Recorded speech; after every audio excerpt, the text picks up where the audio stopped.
Welcome to the Please Suck Less podcast, a podcast where I voice my opinions and views about things that piss me off and how we can make the world suck just a little bit less. Thanks for listening. I know I've been a little delinquent on delivering my latest Please Suck Less podcast. Been traveling, doing some teaching with the fellas, enjoying some family time, but getting back on the horse, as they say. I want to talk a couple of things. Some people may find it controversial. I definitely don't want to ever get political on this because I believe that's just a bunch of crap, and you end up dividing, half your audience. So the first thing I want to talk about when it comes to the fire service, there's been a long history of how some view the fire service as this customer service delivery model. And again, these are my opinions. That to me, it's bullshit.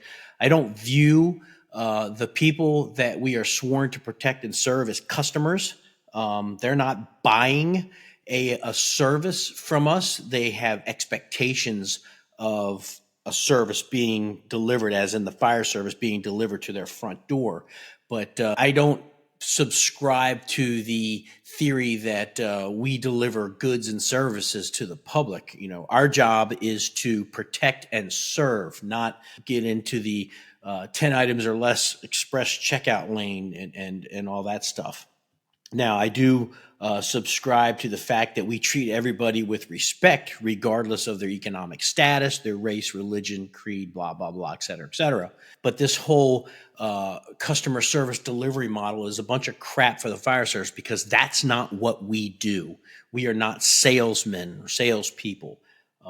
Our job is to ensure that we get the best training that's out there. We receive budget monies from the government, local, to ensure that we can serve the public and give them the life-saving and trying to put this into simplified words, but to give them what they expect when they call 911, which is to have skilled firefighters arrive at their door to mitigate whatever emergency they have. And that's it in a nutshell. I particularly don't view myself as a salesperson.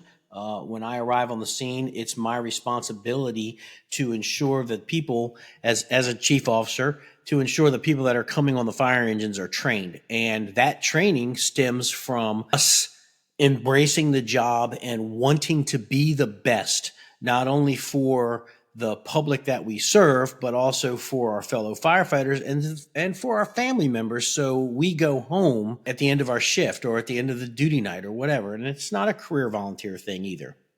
So, just saying that, we have to treat the public like they are our customers and we need to make sure that we deliver this product, what we owe the public is, again, to be the best when we arrive on the apparatus to help them with whatever they need. What do we expect from the public? Obviously, respect. So we have to earn that respect and understand that there are times that we may, or that their taxes may have to be raised in order to ensure that the fire service gets the best equipment, gets the best apparatus, and gets the best training in order to show up at their front door being the best that we can be. Now, as fire and rescue people, we owe the public to be the best, which means you can't be a shitbag and show up for your shift and get in a recliner and sit and watch TV all day and eat food and whatnot, gain 50, 60 pounds, be out of shape, and be a liability.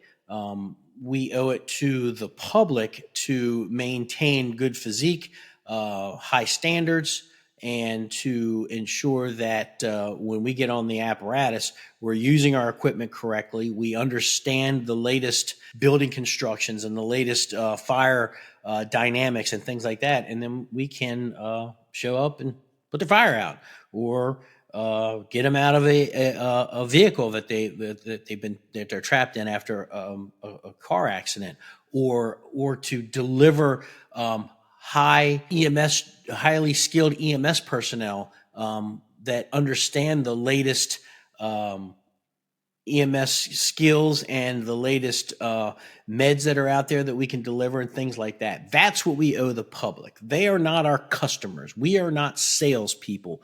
We are there to provide a service when they call 911. But I don't view them as customers. If you do, that's up to you.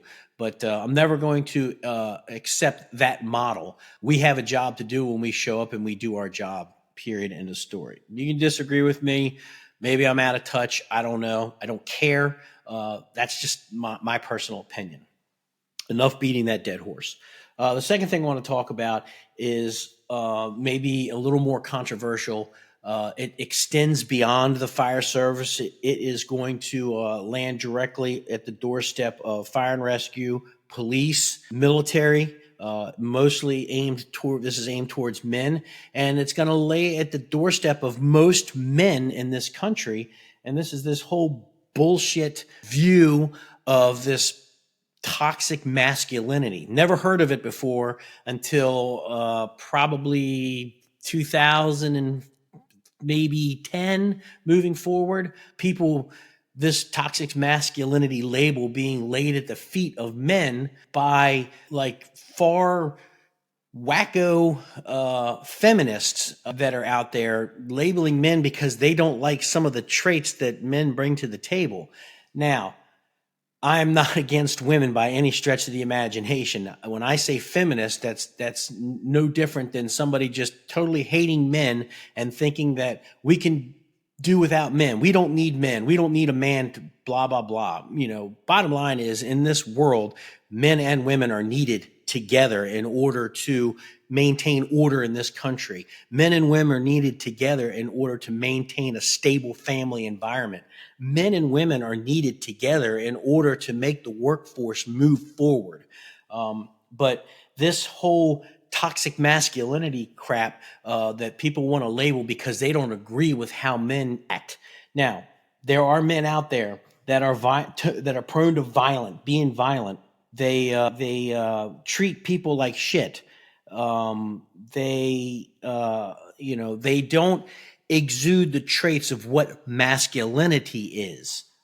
Those people are just immature boys, and they are not the definition of masculine. You need to have a certain amount of masculinity in order to survive and protect as men. That's what men do. The whole hunter-gatherer thing has been part of the world since man, came to be, 10,000 years ago or what have you. But this whole labeling men as toxic because they exhibit traits of something that most women don't understand. Think about it this way. Men and women have their place in the fire service, working side by side with each other. Men and women have their place in the military, working side by side with each other. But there are vast differences between men and women, physiological-wise, mental-wise, that just because you don't have an argument to debunk the difference between men and women, you're just going to label men as toxic. And I can tell you right now, when the chips are down and shit's going down, you're going to want somebody that's going to be willing to put their life in front of somebody else. They're going to want somebody that's willing to use their body as a shield in order to protect the lives of people that may not be able to defend themselves like a man can defend a woman.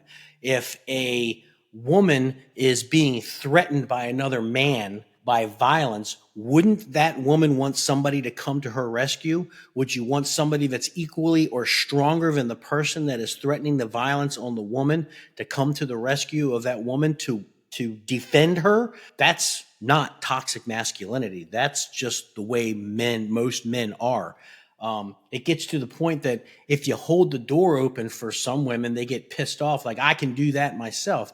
You know, you come back to this chivalry, and the whole thing that chivalry is not dead is a truth.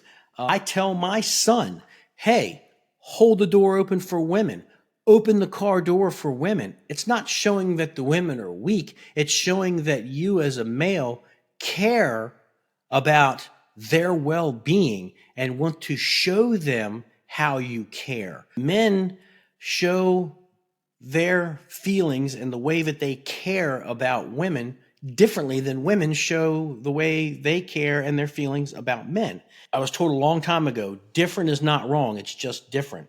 But again, getting back to what I said earlier, there are people out there that are prone to violence, that treat people like crap. Those are not men, masculine men. Those are boys. Those are immature idiots.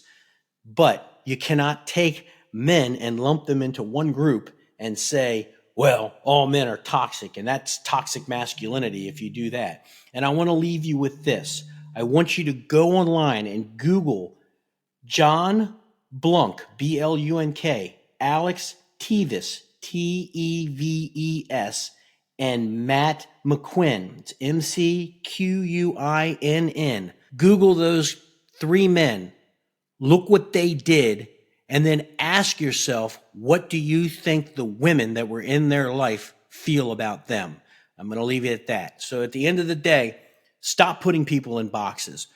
We're here on this earth for a specific reason. That's to do good, okay?